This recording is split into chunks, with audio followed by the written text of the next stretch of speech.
Hello, welcome to the She Self-Invested podcast. I'm your host, Lodisha, a confidence and mindset coach, helping women invest into their self-image in and outside of relationships.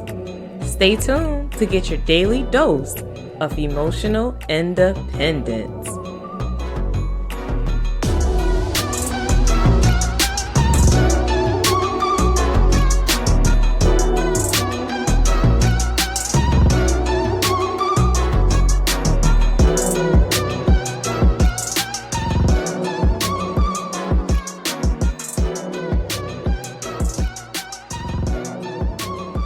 Hello, ladies. Welcome back to the She Self-Invested podcast. I'm your host, Lodisha, and on today's episode, we will discuss the power of self-accountability and how we can hold ourselves accountable in our everyday life. 99% of all failures come from people who have a habit of making excuses. That was from the great George Washington Carver, Mr. Peanut Man himself.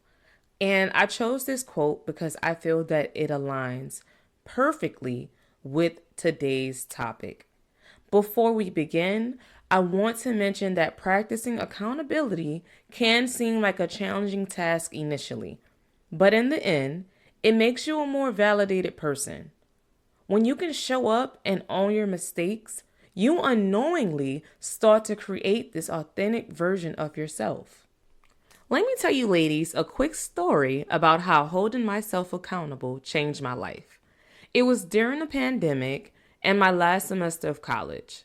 Before the lockdown, I would usually turn in assignments late or just maybe half do them, and my excuse to myself would always be the same. Well, I'm working 2 jobs, I'm tired, I can get to that when I get to it. That was the excuse, right? I would tell myself, so I wouldn't try to get good grades. I didn't realize how much my excuses affected me until I started looking over my grades. And let's just say there weren't any A's or B's in sight. It was at that moment I realized I have no excuses not to make the honor roll this semester, like zero. I was unemployed because of COVID. I had money coming in to pay my bills, and I had just gotten out of a relationship. So I started holding myself accountable. I decided to focus on turning in my assignments on time and asking for help when I needed it. And I even went as far as emailing other students for support. That was a lot for me at the time because I was highly introverted. Extremely introverted. By the end of the semester, my hard work paid off. Not only did I make the honor roll, but I also received an email from my school congratulating me on making the president's list. Oh my God. The moral of the story is that as long as I didn't give myself any excuses, I couldn't fail.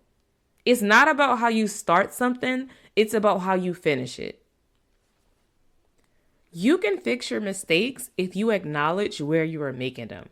Yes, I was lucky enough to stay home and spend my last semester during the pandemic, but that doesn't mean I had to try. I could have easily came up with excuses. Not to do the work, not to turn in my assignments on time. I could have also blamed other people for my problems. I could have blamed my ex-boyfriend. I could have stressed out about catching COVID. And I could have used that time to just sleep. But I chose to hold myself accountable. That's why awareness of your self-talk is essential when it comes down to making decisions. Ask yourself, where am I creating excuses right now in my life? Is it in a relationship that you're choosing to stick out? Or what about a job that you hate? What about that business that you wanted to start, but you haven't done it yet because you're creating these what-if scenarios, right? If that's you right now, it's okay. I am not judging because all of those situations were once me. But by holding myself accountable that one time during my last semester of college, I brought that resilience with me to every situation in my life. I started holding myself accountable towards the guys that I was dating. I would usually find an excuse for why the relationship didn't work out. But instead, I started paying attention to where I could have done better at. I could have trusted my intuition more when my heart told me that this guy wasn't for me. What about that job that I wanted to quit? I did that too, ladies.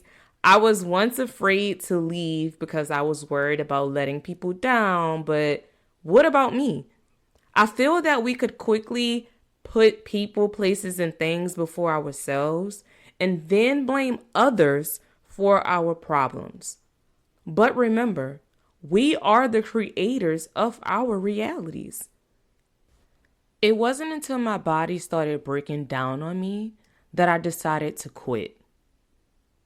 That's right. I quit my job. I was experiencing extreme burnout because of the fear of letting people down, working extremely long hours, and just like not making time for myself. Still to this day, that was a ridiculous way to think, but I held myself accountable and did what was best for me and my body. Remember, ladies, jobs are temporary, but your health isn't. Learn to start putting yourself first. Being selfish helps you to become more selfless. Finally, that business that you are hesitant to start, I'll pause because this is about to hit home for me. For real, ladies, like for real. When I decided to start my own business, I received the nastiest responses from people who were supposed to be my friends, air quotes. At that moment, I realized why some successful entrepreneurs would say not to tell people your plans. I was scrolling through Facebook one day and saw this video with Steve Harvey. He said this one thing that I couldn't get out of my head. Don't tell people your plans because God didn't show those visions to them. He showed them to you. I have kept those words with me every day since I watched that video. Those words have helped me humongously on my entrepreneurial journey. And I truly hope that that can help you on yours as well. If you ask how to hold yourself accountable, the answer is simple. Through your dreams and visions. People can be dream killers, especially if they are afraid to do what you are doing. Don't allow them to place their shame on you because they are fearful of the unknown. If you genuinely want to start a business, hold yourself accountable now and remember, things aren't always going to go as planned. That's why you need a plan for a plan, okay? Like for real, you need a backup plan. If you keep investing into yourself, you will have everything you desire. Oh, and those people who had something to say about me starting my business, I no longer surround myself with those individuals. You can hold yourself accountable by choosing the company you keep. If they aren't helping you win, then they are only helping you lose. So I want you to ask yourself, how can I start holding myself accountable right now? What is one small step I can take to get closer to my business? What is one conversation I can have with my partner so I can feel seen or heard because I am uncomfortable with how this relationship is going? It only starts with one habit, and the next thing you know, you are holding yourself accountable in your everyday life. When you start investing in yourself, you are not only able to keep yourself responsible, but you become self-aware. By becoming self-aware, you begin enhancing your self-image and self-confidence. Thank you, ladies, for listening. I will see you in the next episode. Please subscribe to this podcast to get your daily dose of emotional independence. And follow me on Instagram for updates at sheself_invested. Remember to stay invested Most importantly, stay self-invested. And don't forget, you don't have to do this alone. So let's invest together. Talk to you ladies soon.